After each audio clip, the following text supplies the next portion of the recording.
밧세바가 얼굴을 땅에 대고 절하며 내 주 다윗 왕은 만세수를 하옵소서 하니라. 아멘. 오늘은 생명을 구할 계책이라는 제목으로 하나님의 말씀을 살펴보겠습니다. 사실은 열왕기상 1장 전체의 내용을 가지고 제가 계속해서 말씀을 이어가고 있는 겁니다. 그래서 1장과 2장 전체를 먼저 살펴오셔야만 하나님 말씀을 들을 때 이해하기가 조금 수월하다라는 말씀을 드리는 거죠.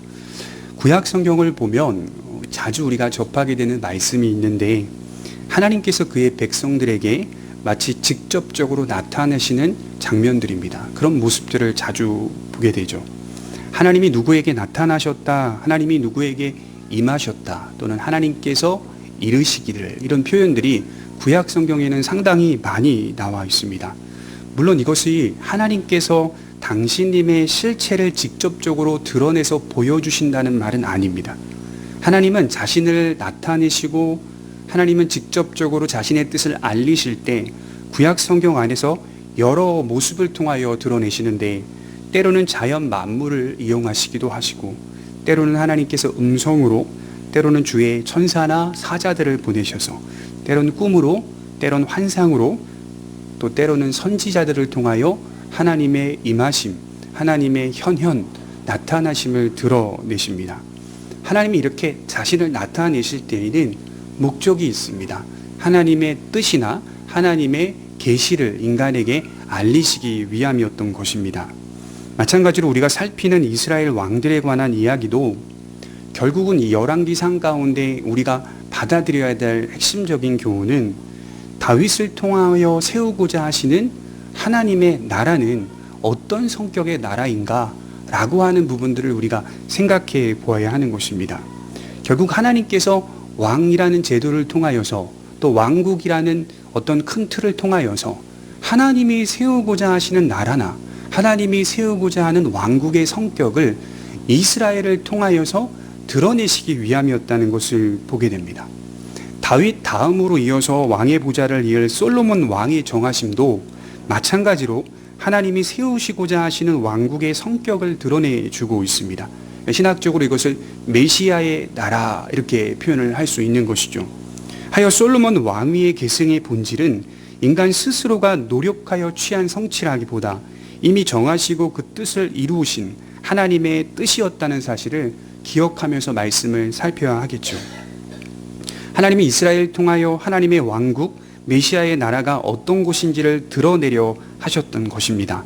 세상 나라와 전혀 다른 성격의 나라라는 사실이 이 메시아의 왕국, 이스라엘이라는 나라를 통하여서 나타내시고 알게 하시기 위한 목적을 두셨다는 겁니다. 그리하여 이스라엘 나라를 통하여 하나님의 계심, 하나님의 존재하심을 열방 가운데 드러내시고, 그들이 그 성격을 가지고 이 땅 가운데 전혀 다른 나라의 시민들과 다른 모습의 차원으로서의 삶을 나타냄을 통하여서 세상과 열방에 있는 다른 주민들이나 왕들이나 국가들이 그들을 보러 오게 하셨다는 말이죠. 그래서 우리가 잘 아는 바와 같이 시바 여왕이 여왕과 함께 대신들을 보내기도 하고, 또 솔로몬 왕이 왕으로서 견고하게 정착했을 때 딥사에서부터 블레셋, 또 여러 나라들이 조공을 바치는 장면들을 목격하게 되죠. 수많은 나라들이 이스라엘 나라에 와서 도대체 이 나라는 어떤 성격의 나라인지를 보고 배우고 듣고 깨달아 갔다는 말입니다. 이것이 바로 메시아의 나라의 성격이라고 볼 수가 있게 되는 것이죠. 구약에서 말하고자 하는 본질은 하나님만이 모든 신 중의 신이요 유일하신 분이심을 강조하고, 오직 모든 사람들은 하나님께만 경배하여야만 한다는 것을 이스라엘을 통하여서 나타내시는 하나님의 목적이 있었다는 겁니다. 나아가서 단지 하나님을 경배하는 것으로 끝나는 게 아니라, 이처럼 하나님을 경외하는 자들이 누리는 평안과 행복과 안정과 번영은 또 어떤 성격의 행복인가를 나타내시기 위함이었다는 겁니다. 그래서 여러분들이 잘 아셔야 될 것은, 인간의 본분이, 사람의 본분이 하나님을 경외하고 그의 말씀에 따라 사는 것이라고 우리가 듣지만, 그 안에는 그것을 통하여 주어지는 하나님 나라의 복들이 들어가 있습니다. 하나님이 우리에게 허락하시는 안정과 평화와 행복과 번영이라는 복들이 들어가 있습니다. 그 복이 가시적으로 드러나게 된 역사적 사건이 바로 솔로몬 왕국입니다. 이스라엘 나라의 왕국이었다. 그래서 한편으로는 제가 좀 지나서 또 자세히 말씀드리겠지만 다윗 왕국이나 다윗 왕국을 이어서 솔로몬 왕국의 견고함을 통해 우리가 무엇을 발견하게 되냐면 에덴의 회복이 우리 눈안에 발견하게 되는 것이죠. 다시금 하나님께서 에덴의 회복을 이루시는 솔로몬 왕국을 통하여서 하나님의 나라의 성격과 그 나라가 무엇인지를 나타내시는 하나님의 손길을 경험하게 된다는 것입니다. 물론 이스라엘이 타락하지 않았다면 솔로몬의 번영과 안정은 우리가 말씀을 통하여 확인하듯이 영원히 장구하게 될 것이라고 약속하셨다는 것이죠. 결코 그 왕조가 무너진다거나 그 백성들이 고통을 겪는다거나 그런 약속들이 들어있지 않아요. 하나님의 말씀을 따라 살 때에 하나님께서 그 백성들을 책임지고 안정과 번영과 행복으로 이끌어 가신다는 것을 약속하셨죠. 그럼에도 불구하고 조금 지나서 이스라엘은 아주 기괴한 나라가 되었습니다. 아주 복잡한 나라가 되어버렸죠. 그것은 하나님의 뜻이 아니라 인간 스스로가 양산한 죄의 결과라고 성경은 말씀합니다. 우리는 지난 시간 다윗의 넷째 아들 아도니아의 반역을 봤어요. 지금 그 반역이 계속 진행되고 있어요. 아도니아는 아버지 다윗이 왕으로서 이스라엘을 통치하고 있었음에도 불구하고 왕의 즉위식과 같은 잔치를 벌여서 이스라엘 나라의 왕이 둘로 나누어지게 하였습니다. 그래서 여러분 25절에 보시면 이렇게 기록하고 있죠. 이제 밧세바의 대화 이후에 우연히 나단이 들어온 것처럼 계획을 세워서 나단이 다윗에게 이렇게 말하죠. 그가 오늘 내려가서 수소와 살찐 송아지와 양을 많이 잡고 왕의 모든 아들과 군사령관들과 제사장 아비아다를 청하였는데 그들이 아도니아 앞에서 먹고 마시며 아도니아 왕은 만세수를 하옵소서. 단순한 잔치가 아니었어요. 단순한 세력 형성이 아니라 마치 왕의 즉위식과 같은 그런 틀을 형성하고 있습니다. 그리고 왕이 받아야 될 최고의 경배, 왕은 만세수를 하옵소서라고 하는 칭호를 붙이고 있습니다. 이 만세수라는 것은 우리나라식으로 표현하자면 장수하라는 말입니다. 형통함 속에서 그 왕조가 장수할 것이다, 만수를 살 것이다, 뭐 이런 최고의 호칭을 붙이고 있다는 것이죠. 이것은 분명히 단순한 잔치가 아니었습니다. 또한 19절에 보면 왕의 모든 아들들이 청함을 받습니다. 여기 모든 아들들이라고 하는 이 단어가 왕자들 전체를 의미합니다. 그러니까 다시 말해 솔로몬만 아웃사이더였던 거예요. 모든 왕자들이 누구를 지지하고 있었다는 겁니까? 아도니아를 지지하고 있었다는 것입니다. 그러나 솔로몬은 청함을 받지 않았습니다. 제가 그런 생각을 좀 해보게 돼요. 이것은 앞으로 일어날 이스라엘 나라의 모습을 암시하고 있는 건 아닐까. 처음부터 성경은 앞으로 이스라엘이 둘로 쪼개지게 되죠. 여로보암과 르호보암이라는 나라로 쪼개지게 되죠. 마치 이것이 처음부터 암시하고 있는 건 아닐까. 또 그런 생각을 해봤어요. 우리 그리스도인들이 살아가는 세상은 둘로 양분되어 있습니다. 사실 본질적으로는 둘로 양분되어 있는 거예요. 두 왕이 존재한다고 해도 과언이 아닙니다. 본래 하나님은 하나의 보좌와 하나의 통치권을 중심으로 세상이 세워지기를 원하셨습니다. 그것이 바로 하나님의 보좌이죠. 하나님의 왕되심을 인정하고 그의 안에서 여러 질서와 제도들이 세워지는 것을 원하셨습니다. 그러나 우리네 세상은 전혀 그렇지 않게 됐죠. 그리하여 세상은 하나님의 보좌를 인정하고 살아가는 그리스도인들과 세상의 왕을 따르고 추종하는 세상 보좌를 인정하고 살아가는 비그리스도인들로 나뉘어지게 됩니다. 보이는 현실은 유리한 쪽을 선택하라고 하면 세상적 왕을 따르는 것이 훨씬 더 유리한 상황이 되어버렸습니다. 인류의 모든 분위기는 세상 왕에게 맞추어져 있는 것처럼 보입니다. 모든 환경도 세상 왕이 조성하는 것처럼 보입니다. 그리고 열렬히 세상을 따르는 사람들로 가득 차 있는 것이 우리네 현실입니다. 우리 요한계시록 13장 16절 한번 찾아볼까요? 요한계시록 13장 16절입니다.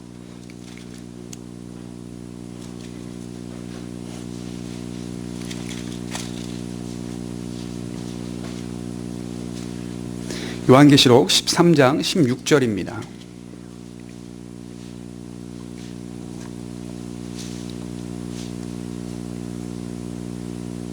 우리 16절, 17절, 18절을 한번 같이 읽어보겠습니다. 시작.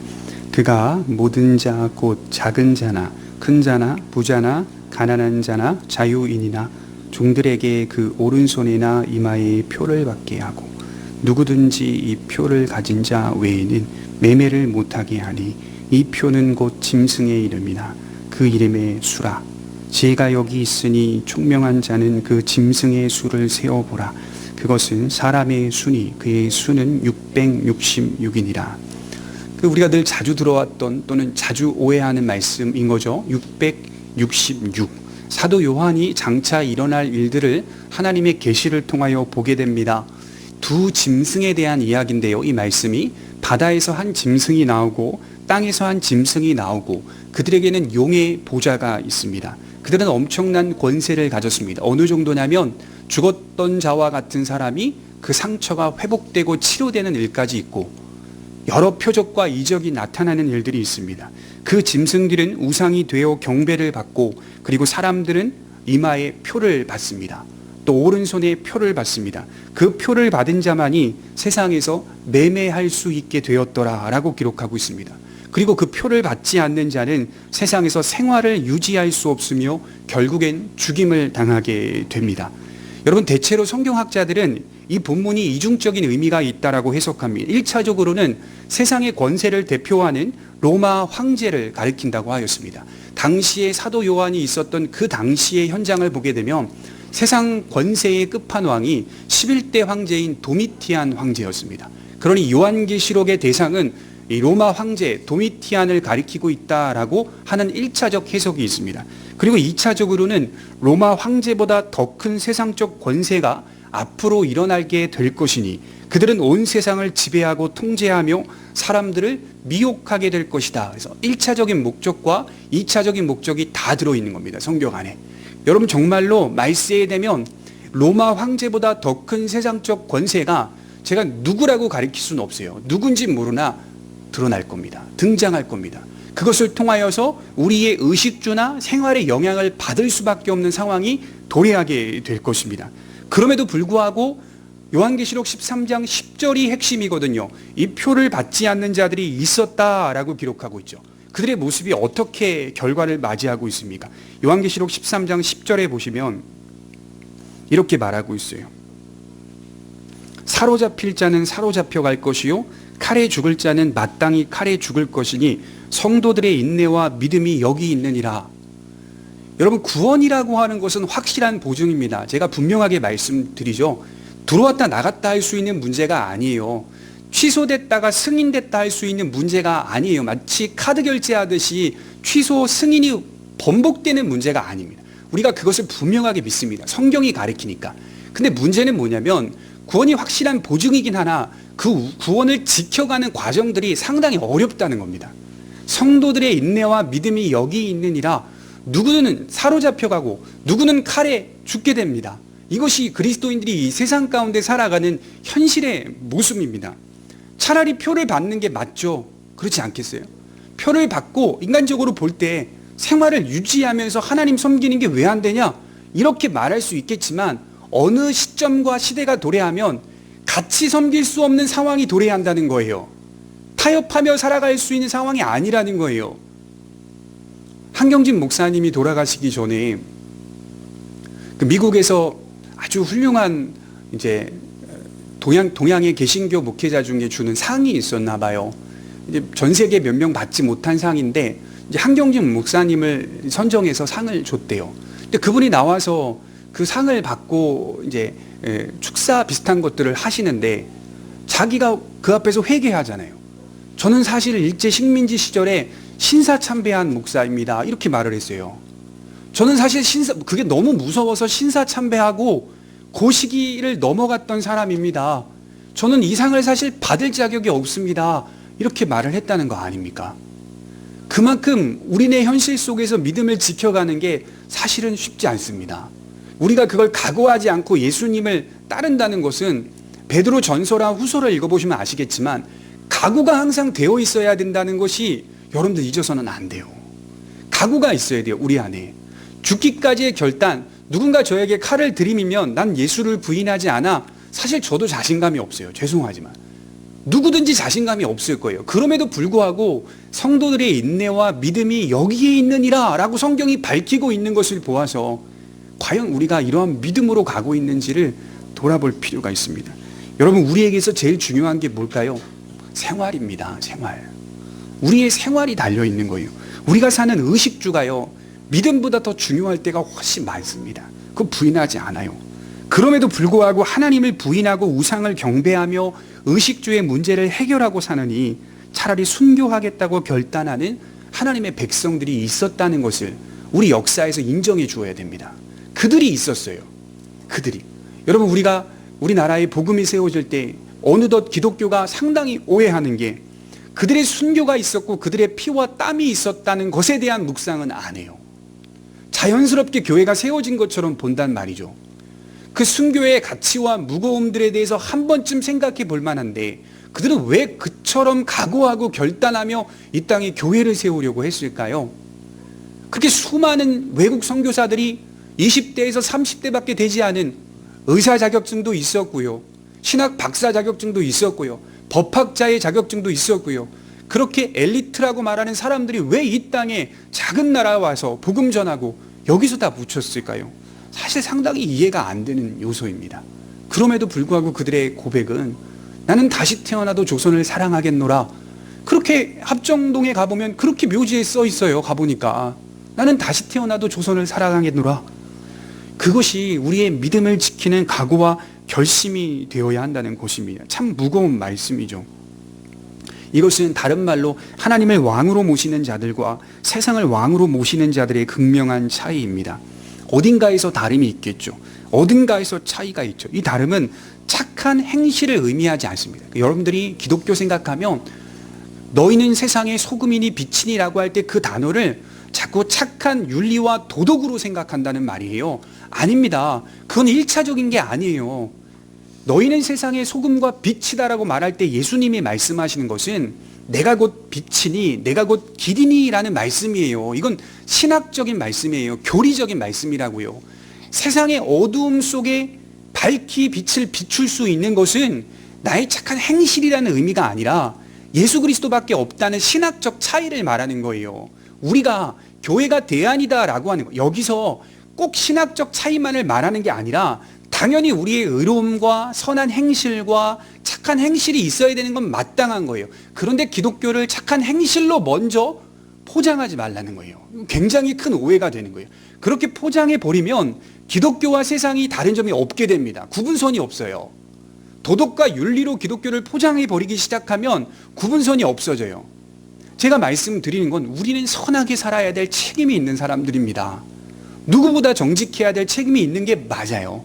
그럼에도 불구하고 성경이 우리에게 계속 요구하는 건 신학적인 차이라는 거예요. 신학적 차이, 도덕적 차이가 아니라 극명하게 갈린다. 무엇이 갈립니까?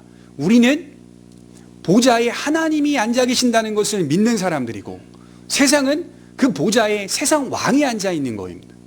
그것을 따르는 겁니다. 거기에 차이가 있다는 겁니다.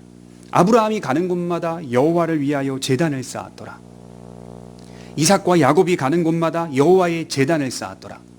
그 무수히 많은 우상 숭배가 짙게 깔려있는, 오늘 보십시오. 아도니아가 왕의 즉위식을 선포하는 이 장소, 에느로겔 근방의 소헬렛 바위, 뱀 제사를, 뱀 숭배를 드렸던 그 세상적 우상 숭배의 제단 앞에서 왕의 즉위식을 선포하고 있는 이 불신자의 모습, 그 세상의 모든 우상 숭배의 장소에 여호와의 제단을 쌓는 아브라함과 이삭과 야곱, 이건 의로운 행실 이전의 신학적 차이를 의미하는 겁니다.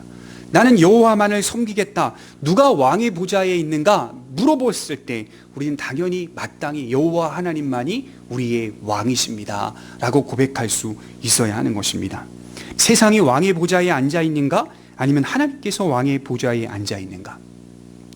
왕의 보좌, 가만히 묵상하다가 이렇게 성경을 쭉 살펴보니까 히브리어 단어에서도요, 이게 13절부터 35절까지 이 키세라고 하는 이 보좌라는 단어가요 7번이나 반복돼서 나와요. 7번이나. 그리고 야샤부라고 하는 앉다라는 동사가 보좌가 나올 때 앉다라는 동사가 같이 따라 나옵니다. 그래서 13절부터 35절을 보면 이 핵심 어구가 보좌와 앉다라는 단어이구나. 하나님이 그 왕의 보좌에 앉아 계신다. 그리고 하나님께서 세운 다윗과 솔로몬이 그 왕의 보좌에 앉아 있다라고 하는 것이죠. 그러니까 1장의 핵심 주제는 누가 왕의 보좌에 앉아 있는가가 주제예요. 과연 누가 앉아 있어야만 하는가라고 하는 주제입니다. 근본적인 차이가 있겠죠. 그러니 마땅히 의로운 행실을 넘어서서 신앙적 차이가 존재하는 것입니다. 여러분, 사람들은 그리스도인들을 편협하고 외골수적이고 보수적인 아주 꽉 막힌 사람들처럼 모욕합니다. 세상은 하나님으로부터 창조된 곳이고 우리 또한 하나님의 형상으로 창조된 창조물이라는 사실을 알기 때문에 우리는 하나님만을 왕으로 섬깁니다. 내가 하나님께로부터 왔으니 나라는 존재가 하나님이 아니고서는 스스로 발생되거나 창조될 수 없다는 사실을 알기에 우리는 그분 안에서 살아가는 지혜와 의미를 찾습니다. 바울이 그랬죠. 이것은 하나님의 지혜요, 하나님의 능력이다, 이렇게 말했죠.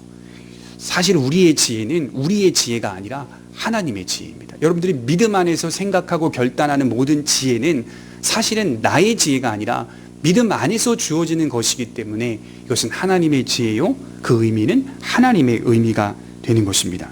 이것이 바로 진정한 왕의 보좌라는 말입니다. 하나님은 다윗을 이스라엘을 통치하는 왕으로 세웠죠.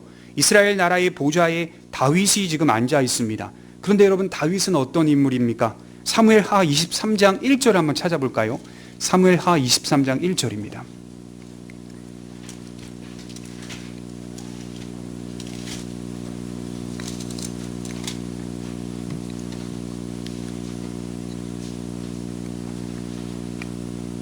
사무엘하 23장 1절과 2절을 한번 보겠습니다.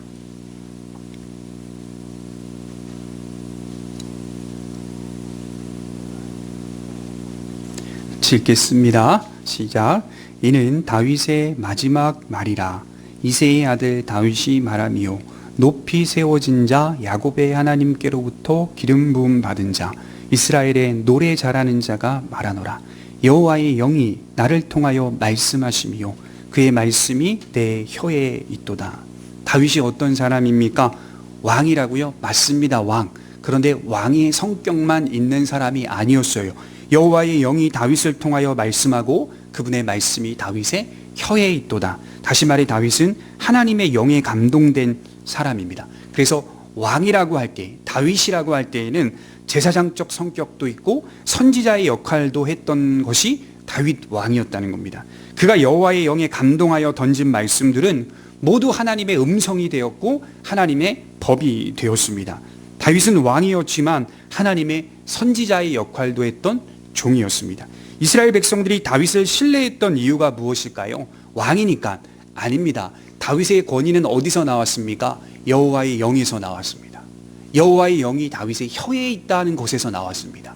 다윗 자체에서 나온 것이 아니라 하나님의 선지자로서, 하나님의 제사장으로서, 하나님이 세운 왕으로서의 성격 안에, 거기서 이스라엘은 신뢰하고 있었던 것입니다. 다른 조건보다도 하나님의 영에 감동된 사람이었습니다. 다윗은 하나님께 자꾸 물어보는 장면들이 나옵니다. 될 일에 대하여 물을 때마다 하나님이 응답하셨습니다. 대표적으로 사무엘상 23장에 보면 다윗이 제사장들이 입는 에봇을 가지고 오라 하는 장면이 나와요. 에봇은요, 제사장만 입을 수 있는데 어떻게 된 일인지 다윗이 그일라라고 하는 성에서 제사장에게 에봇을 갖고 오라 라고 하여서 에봇을 다윗에게 가지고 온 후 여호와께 물어봅니다. 하나님, 내가 이 성에 있어야 합니까? 피해야 합니까? 하나님 말씀하셔요. 보통 제사장에게만 말씀하시는데 하나님 다윗에게 말씀하시는데 피하라 라고 말씀하셔요. 다윗은 제사장이자 선지자의 성격도 있었던 왕이었다는 것입니다. 이 사실을 잘 알고 있었던 이스라엘 백성들은 참된 보좌에 하나님께서 앉아 계시고 그 보좌에 위임된 권세가 있는 그것이 바로 다윗이라고 여겼던 것입니다. 그런데 그런 다윗의 왕위를 찬탈하려는 시도가 이루어지고 있어요. 아도니아가 아주 조금만 생각했다면, 무엇을 생각했다면 자신의 형 압살롬이 부친에게 대적하다가 얼마나 비참하게 죽었는지 조금만 생각했다면, 그렇지 않겠어요? 말 타고 도망가다가 상수리 나무에 그 멋진 머리털이 걸리잖아요. 멋진 머리털이 걸려서 누가 죽습니까? 요압이 칼로 찔러 죽이잖아요. 다윗을 대적하다가 얼마나 비참한지 조금만 묵상했다면 그는 아마 이런 일을 추진하지 않았을 것입니다. 압살롬의 죽음을 통하여서 하나님이 우리 아버지와 함께 계시는구나, 하나님이 우리 부친과 함께 계시는구나, 그런 면에서 저는요 참 요나단이 대단하다 이런 생각들을 하게 됐어요. 정말 요나단이 위대하다, 다윗이 위대하다 이런 생각보다 이번 한 주는 요나단이 참 대단하다. 어떻게 보면 사울 다음으로 세워질 강력한 왕의 후보가 누굽니까? 세습으로 치자면 사울의 아들 요나단입니다. 그럼 그가 다윗을 보고 믿음 안에서 자신이 왕이 아니라 얘가 왕이라는 것을 확신했다는 거, 대단한 거 아닙니까? 고대 사회에서. 그러자 그의 마음은 우리 같으면 시기와 질투, 사촌이 땅 사면 배 아프잖아. 박영규 순풍산부인과 제가 제일 재밌게 본 그 시트콤인데, 모든 인간이 갖고 있는 사촌이 땅 사면 배 아픈다. 요나단은 그의 마음이 시기와 질투로 변한 게 아니라 하나님을 찬송하며 하나님을 높이고 다윗을 높여줍니다. 그리고 다윗과 언약을 맺어요. 요나단은 다윗에게 충성을 맹세하며 자신의 옷을 벗어주고 갑옷을 벗어주고 활과 가죽띠를 줍니다. 다윗의 생명을 사울의 손에서 보호하기로 맹세합니다. 어떻게 보면 개처럼 살고 있을 때였어요. 이때가 다윗이 도망다니고 있을 때 요나단이 다윗에게 와서 갑옷도 벗어주고 활도 벗어주고 띠도 벗어주고 그러면서 다윗을 보호하겠다고 맹세합니다. 반대로 된 거 아닙니까? 죽일 수 있다면 요나단이 계책을 써서 충분히 죽일 수 있었어요. 그러나 다윗을 통해 하나님의 뜻을 본 겁니다. 그리고 다윗을 사랑하기 시작합니다. 엄청 사랑해요, 요나단이. 사무엘상 20장 17절에 요나단이 다윗을 사랑함으로 그로 다시 맹세케 하였으니 이는 자기 생명을 사랑함 같이 그를 사랑함이었더라. 요나단이요 다윗과 한 번만 맹세한 게 아니에요. 너무 사랑하니까 또 맹세하고 또 맹세하고 또 맹세하고, 그렇게 맹세하여 여호와의 이름으로 너무 사랑하니까. 안타깝죠. 이 구절을 동성애자들은 봐라, 성경이 남자가 남자를 사랑하잖아, 또 이렇게 해석하고 있는 걸 제가 보면서 와, 기가 막히다. 코에 걸면 진짜 코걸이구나. 이게 그런 의미가 아니잖아요. 요나단이 다윗을 사랑했습니다. 아도니아가 이와 같았다면 얼마나 좋았을까. 그러나 인간의 탐욕은, 인간의 교만은 그 어떤 것에도 멈추지 않는 것입니다. 야, 저 선악과 먹어, 하나님처럼 될까봐 그러는 거야. 그러는 순간 아무것도 안 보이는 게 인간의 죄성이에요. 누구의 말도 듣지 않아요. 자신이 있어야 할 자리와 위치를 망각하게 만드는 건 탐욕입니다. 탐욕. 아도니아의 모습은 타락한 인간의 모습을 대변하는 것입니다. 이런 그의 반란으로 인해 어떤 결과가 일어났습니까? 솔로몬이 왕으로 추대되는데 속도를 붙게 했다는 것입니다.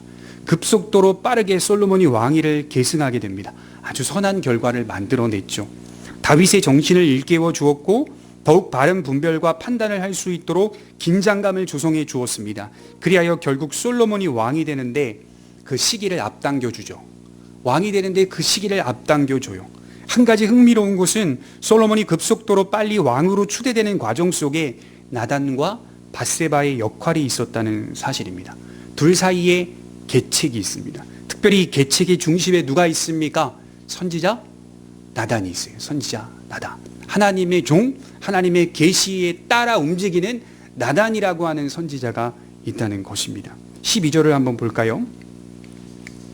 이제 내게 당신의 생명과 당신의 아들 솔로몬의 생명을 구할 계책을 말하도록 허락하소서.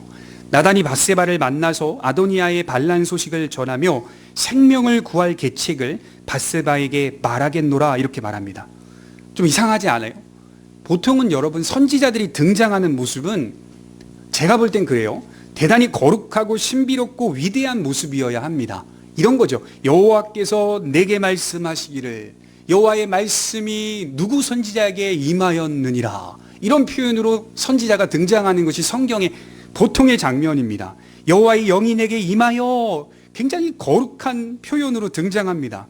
물론 나단 선지자의 모습도 이와 비슷할 때가 많았어요. 다윗이 밧세바를 범했을 때 나단에게 여호와의 영이 임하고 여호와의 말씀이 임하여서 다윗에게 찾아가 아주 근엄하게 하나님께서 당신을 책망하십니다 라고 하나님의 말씀을 전하였어요.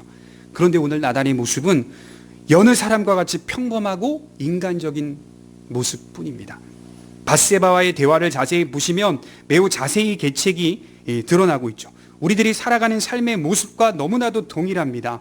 여기서는 그 어떤 선지자의 위대함과 거룩함과 근엄함의 모습을 찾아볼 수 없다.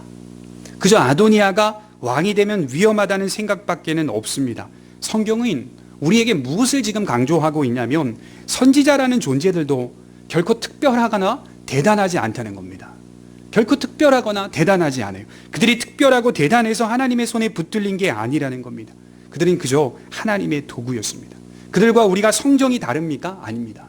그들과 우리는 성정이 결코 다르지 않습니다. 성품과 성질이 똑같습니다.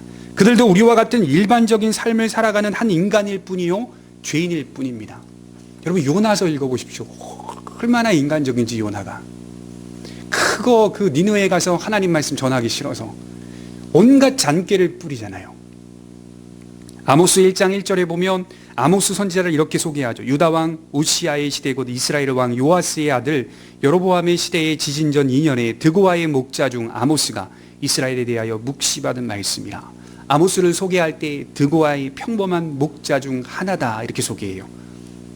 고대의 목자는 거지입니다. 거지. 어떻게 보면 거지와 비슷할 정도로 그렇게 천대받았던 사람이었다고 해요.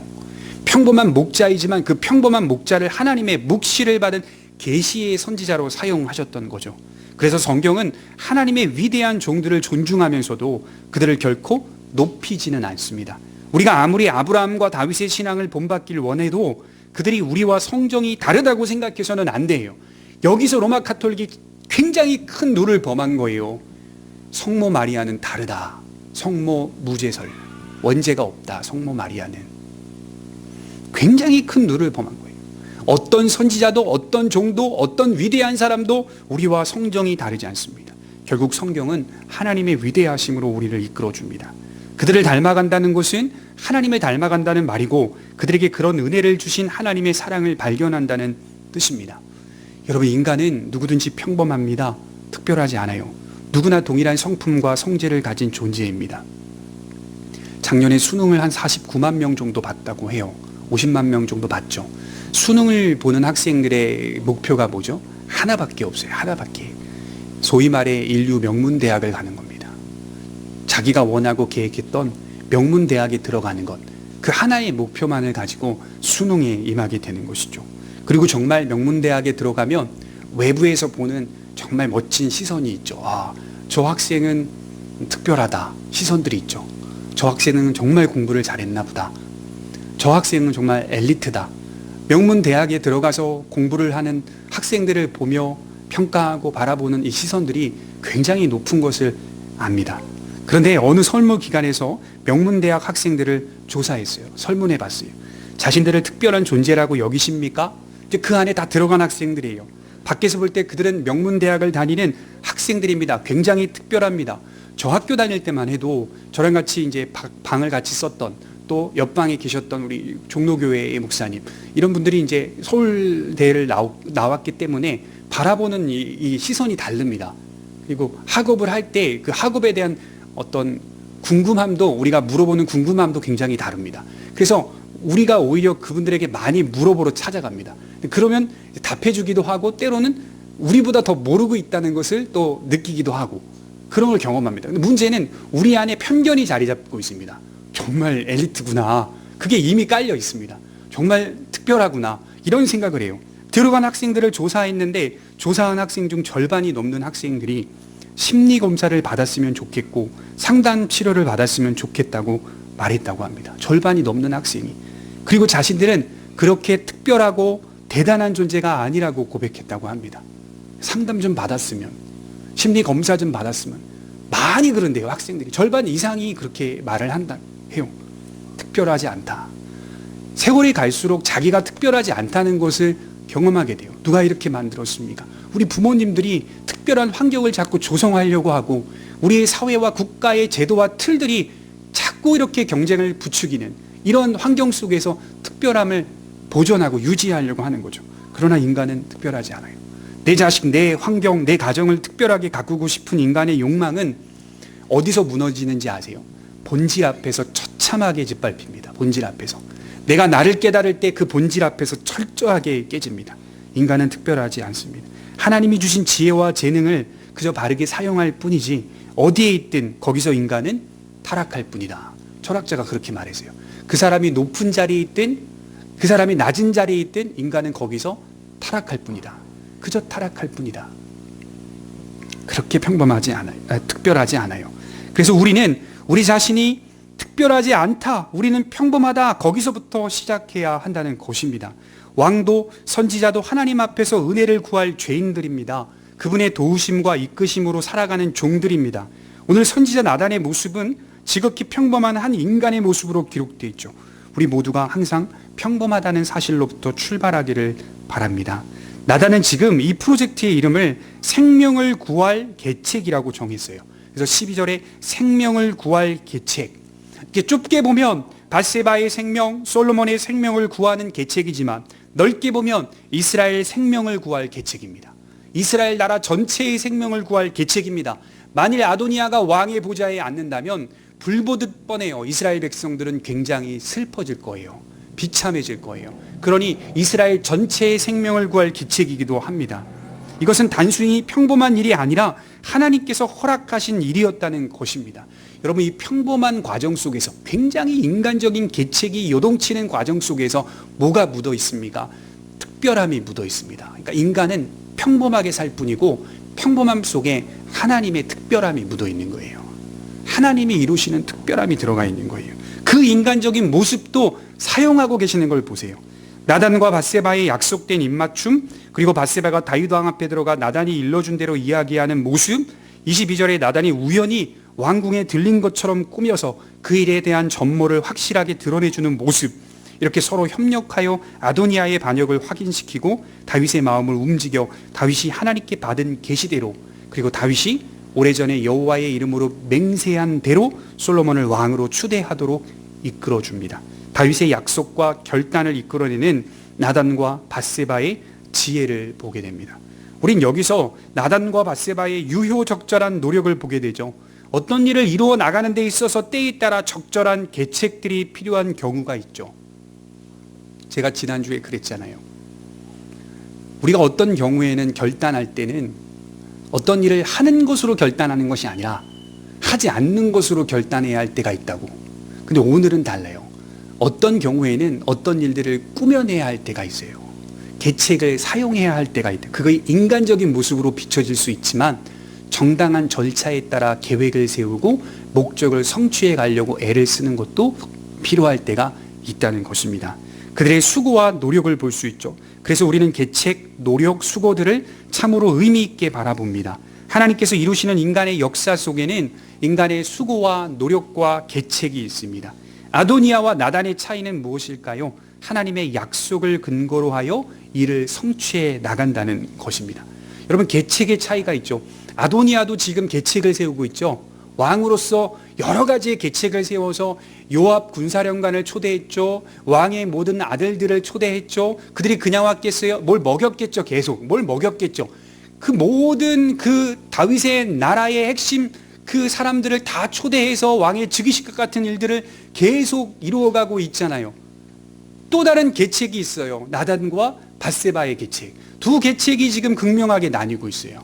그러나 여기서 중요한 것은 성경은 정당한 계책을 벌이고 있는 자는 나단과 밧세바였다라고 하는 사실, 그 손을 들어주고 있는 겁니다. 아도니아와 나단의 차이는 무엇일까요? 하나님의 약속을 근거로 하여 일을 성취해 나가는 거죠. 나단이 이러한 계책을 세운 것은 하나님의 약속이 있었기 때문이에요. 조금 전에 나단의 이러한 모습은 지극히 평범하고 인간적인 모습처럼 보인다고 말씀드렸죠. 그러나 이러한 인간적인 모습 속에, 평범한 모습 속에 하나님의 약속이 들어있는 것입니다. 오래전 하나님은 나단을 통해 솔로몬의 호칭을 여디디야, 여호와께 사랑받는 자로 지어주셨어요. 이거 다윗에게 말하지 않았어요. 하나님이 나단에게 말씀하셨어요. 나단이 다윗에게 말한 거예요. 여디디야. 또한 다윗이 여호와의 이름으로 솔로몬에게 왕위를 계승할 것을 맹세한 사실, 여호와의 이름을 가리켜 맹세한 사실을 나단은 이미 알고 있었습니다. 그래서 본문을 보면 네 번이나 왕이 맹세하는 장면이 나와요. 그 중에 2번이 과거 다윗이 여호와의 이름으로 맹세했다는 사실을 강조하고 있고, 한 번이 현재 진행형, 현재 왕이 맹세하고 있는 것을 강조하고 있고, 또 한 번은 미래형으로 대신들이 왕의 맹세를 선포하고 있는 것으로 드러나고 있습니다. 이처럼 나단은 하나님의 이름으로 다윗이 맹세한 사실을 이미 알고 있습니다. 그러므로 나단의 계책은 근본적으로 여호와 하나님을 믿는 믿음에서 나오는 계책입니다. 여러분, 우리의 노력과 수고가 의미 없지 않다는 말씀을 드리는 겁니다. 경우에 따라 계책을 세우고 이를 해결해 나가야 합니다. 경우에 따라 또 때로는 하나님의 뜻을 구하며 아무것도 하지 마, 기다려야 될 때가 있어요. 경우에 따라. 근데 우리는 이거를 자꾸 뒤섞잖아요. 그렇죠? 그러니까 하나님의 뜻을 묻는 게 상당히 지혜가 필요한 거예요. 결단을 갖고 계책을 세워야 할 때가 있고, 결단을 갖고 움직여야 될 것 같은데 하나님의 뜻이 그게 아니라 그러면 앉아 있어야 할 때가 있는 거예요. 분명한 건 우리의 노력과 수고와 계획들이 적절하게 사용된다는 말입니다. 그럼에도 놓치지 말아야 할 것은 우리의 노력과 수고와 계획 속에 하나님에 대한 믿음이 있어야 합니다. 그래야 그 믿음 안에서 계획하고 수고하는 우리의 모든 일들이 방향을 잃어버리지 않아요. 방향을. 제일 중요한 거잖아요. 교회가 어떤 일들을 이루어 나가는데 방향을 자꾸 잃어요. 시작할 때는 그 방향 안 잃었어요. 여러분, 왜 타락하고 부패하는지 아십니까? 소위 매스컴에서 종교 지도자들의 타락들을 보면 그분들이 그냥 처음부터 그랬겠어요? 다 과거에 그분들 자세히 알고 있었던 분들 얘기를 들어보면 그 젊은 목회자 후보생 시절에 산에 가면 나무뿌리 하나씩 뽑았다는 분들이래요. 들어보니까 나무뿌리 하나씩 뽑았대요. 그게 뭔 말입니까? 기도를 그렇게 많이 했다는 분이에요. 40일 금식 기도를 뭐 몇 번이나 했고, 뭐 40일 기도는 왜 하는지가 모르겠는데 막 몇 번이나 했고, 막 소위 말해서 그런 분들이 그렇게 많은 거예요. 방향을 잃어버리는 거 보십시오. 믿음 안에서, 하나님 안에서 계획하고 세우는 것들은 방향을 잃어버릴 수가 없어요. 내가 죄인인데요.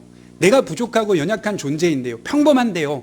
이 평범함이 특별함으로 바뀌는 순간 입술로는 여호와의 이름을 가르치지만 사실은 하나님이 없는 것처럼 삶을 사는 거가 되는 거예요. 그러니 우리가 믿음 안에서 산다는 것은 방향을 잃어버리지 않는 겁니다. 때로는 여러분들도 실수할 수 있어요. 넘어질 수 있어요. 방향을 잃은 것 같이 상실할 수 있어요. 그런데요, 항상 믿음은 성경을 보면 마치 풍랑이 잔잔한 가운데서 우리가 끝을 향해 달려가는 게 아니더라고요. 바람이 불고 파도가 치고 계속 그런 요동치는 현실이 계속 있어요. 그러니 거기서 내가 넘어질 수도 있고 일어설 수도 있고 넘어질 수도 일어설 수 있고, 그런 가운데서도 제일 중요한 건 어디 가느냐, 너 지금 어디 가? 그게 제일 중요한 거죠.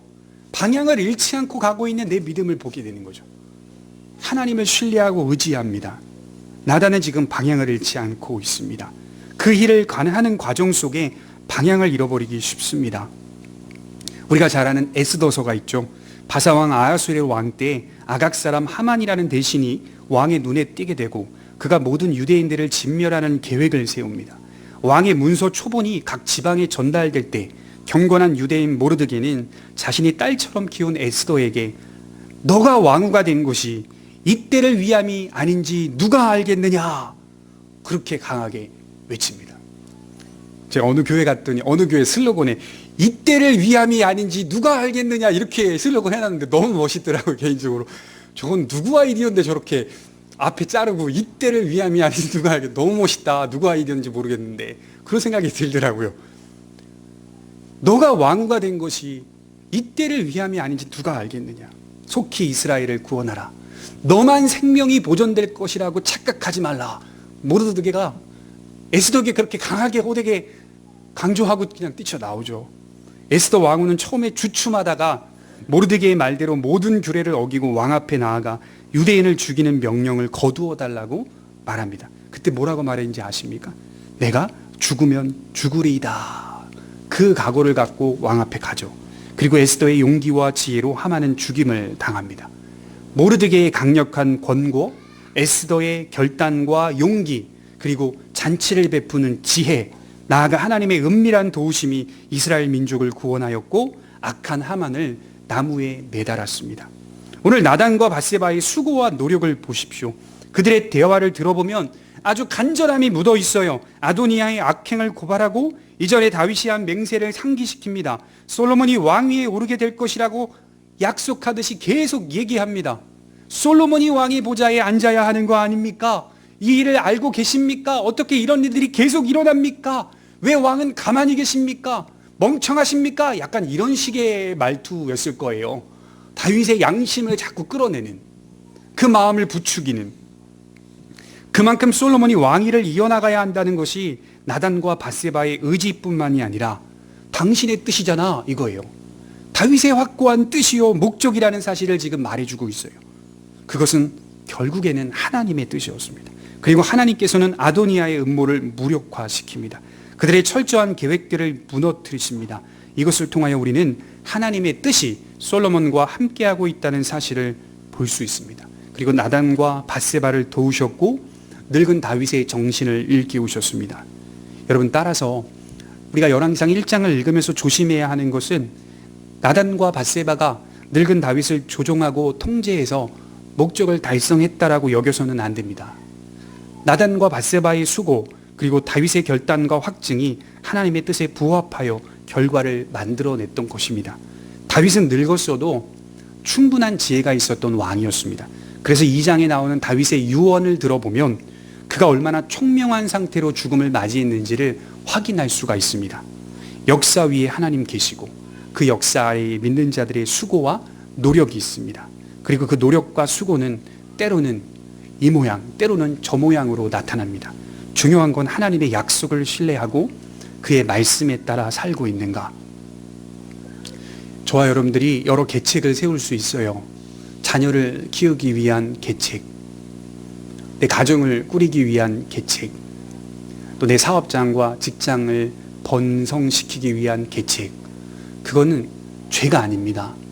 마땅한 겁니다. 그렇게 우리가 계획을 세우고 계책을 세우며 살아갈 수 있어요. 그러나 그 안에 하나님의 약속을 신뢰하고 있는지를 이렇게 매일 물어봐야 돼요. 내가 하나님을 의지하고 있는지를 매일 물어봐야 되고, 내가 그의 말씀에 따라 적용하고 있는지를 매일 물어봐야 돼요. 왜 그렇죠? 그래야만 우리의 실수를 줄일 수가 있습니다. 그렇게 사는 것만이 하나님의 지혜인 것입니다. 기도하도록 하겠습니다.